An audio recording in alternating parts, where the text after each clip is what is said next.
Okay, I finished that last corner.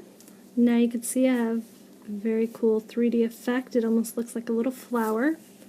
And my pattern's telling me that I'm going to join in my previous color on this next round. So instead of just slip stitching and finishing it off with the green, you're going to slip stitch, so you're going to enter your hook into the same spot where you joined your yarn.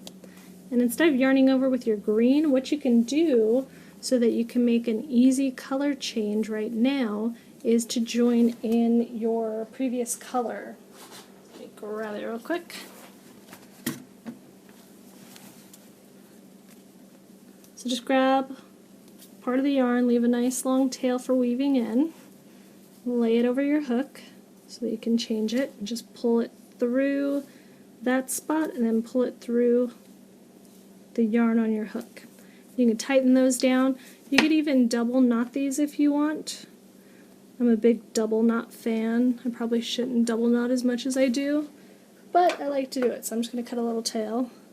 I can usually weave it in to where you can't really see it, so that's my excuse. But take your tail of your new yarn, tail of your old yarn, just do a nice little tight double knot. I keep my hook on there so that I don't pull my new yarn out of place or make my loop too tiny.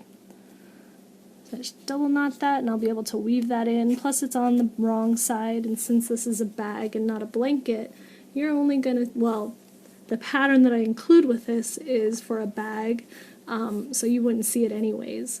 But now I am ready for my next round, and you can see that the green lays flat where the purple is nice and three-dimensional, so it's a really neat effect. Plus you have these nice big holes where if you're making the pattern that I include with this motif, it's great for running your yarn through. So you have all these holes that you can run different color yarn through in your bag to separate them.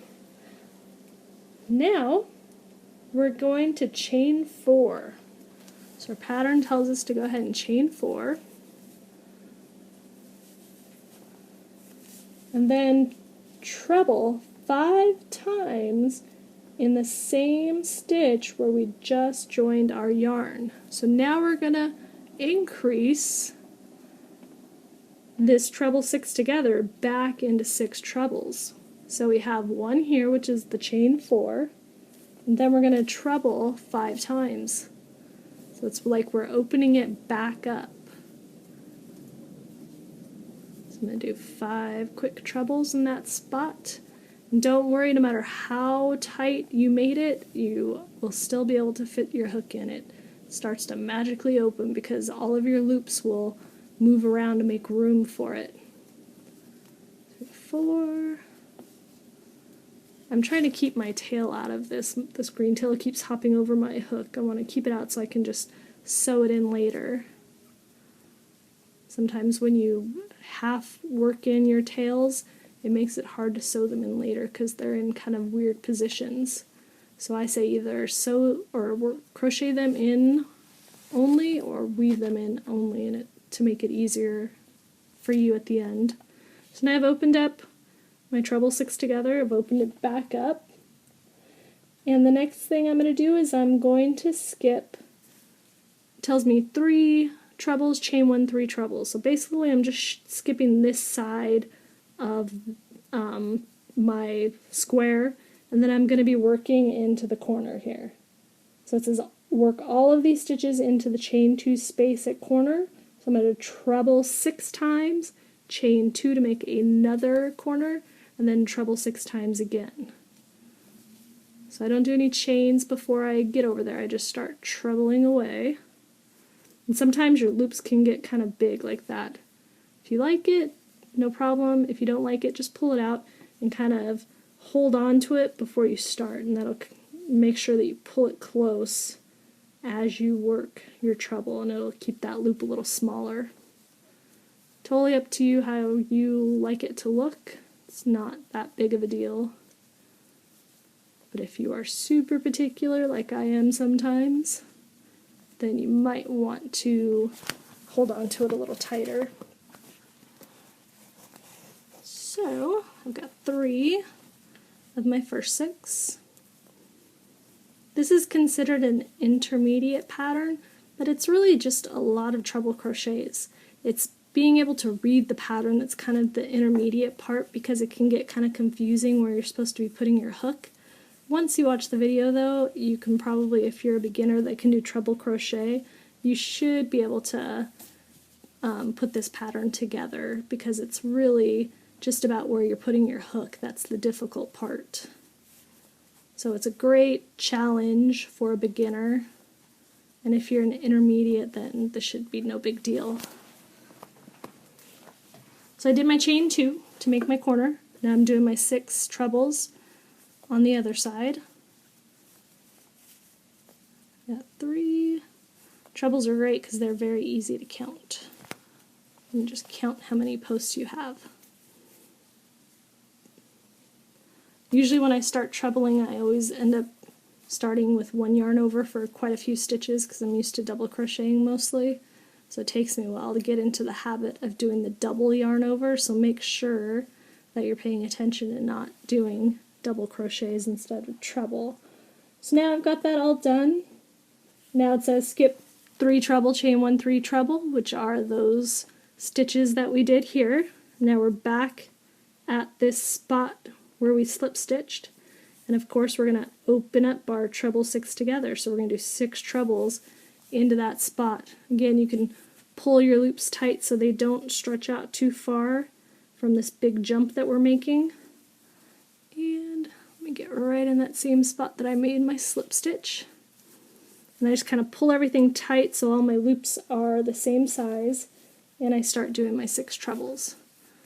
So that's my pattern for this round. I'm going to 6 treble in my treble 6 together to open that back up, and then I'm going to do in my corner 6 trebles, chain 2, 6 trebles. So I'm going to do that all the way around, and then we'll meet up for round 5. Alright, finished off my last corner. Now I'm finishing round 4 by joining a slip stitch at the top of my chain 4, which was my very first treble crochet. And I'm going to join my new color when I do this, just like I did in the previous round. So I'm going to put my hook through, and the reason that I go at the top, you'll see that these are all joined up at the top here. That's why I'm not joining in a stitch down below. So I want it to look the same, so I'm joining up here at the top of that stitch. So instead of slip stitching with the same color, I'm going to come in with my new color. It's nice, pretty gray. And I'm going to lay that over my hook and pull through. And I'm even going to double knot this also because I have a paranoid fear of all of my ends coming undone after I'm done. So, whoops, keep hitting my camera.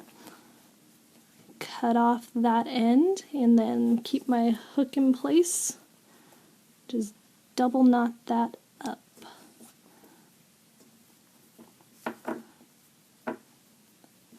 Now I'm ready to move on to round 5, and round 5 is going to involve working into round 3. So round 3, remember, is our green round. So when it says round 3, that's what we're looking at, is this green round. So the first thing I'm going to do is chain 1, and then I'm going to single crochet into these 6 treble crochets. So make sure I get both loops. Oops. And make sure you grab your working yarn. Don't grab your tail like I just did, because you're not going to get very far. So let me start that one again. Chain 1 and then begin. See, even us experienced people still mess up from time to time. I get the benefit of doing it on camera, so everyone can see. So once I do my 6 single crochets, it tells me to do double crochet in the chain 1 space of row 3. So if you remember, we made that little chain 1 spot in between our 3 trebles.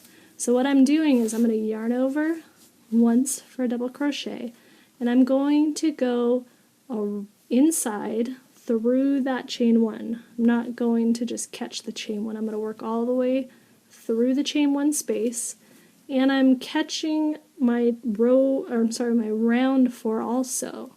So I'm going to yarn over, pull up the loop, and now I have attached round 3 and round 4 together in this stitch.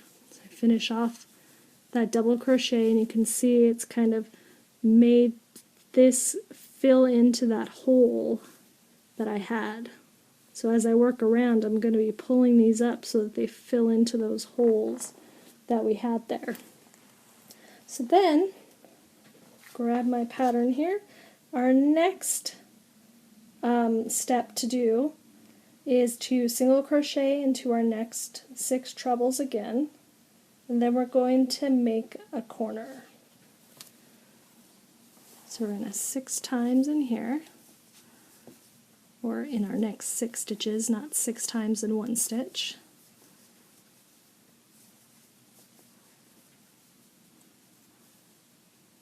Oops, and I did what I do a lot, so you can learn from my mistake. Make sure that when you get this very first treble, its stitch is actually back here. It's not this one. My double crochet kind of covered it. So make sure that when you start off that you're coming and pulling this double crochet over a little so you can find the beginning of that first treble. So that's going to be our very first one, and then we do 5 more. So if you only count 5, you skipped that very first one. So work, unravel, and go back to that first one that you missed. Then for our corner, all we are simply going to do is put 3, we're going to 3 single crochets in that chain 2 spot.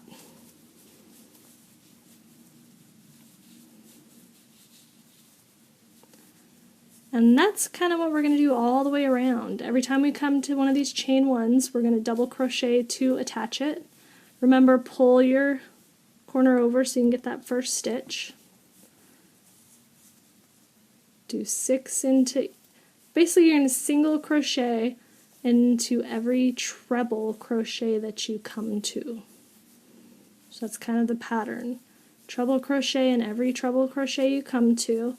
When you come to one of these gaps, you're going to double crochet and catch that chain 1 of round 3. So we're going to do that all the way around and just do 3 single crochets in each corner to continue your corner as shown there. So let's keep working around.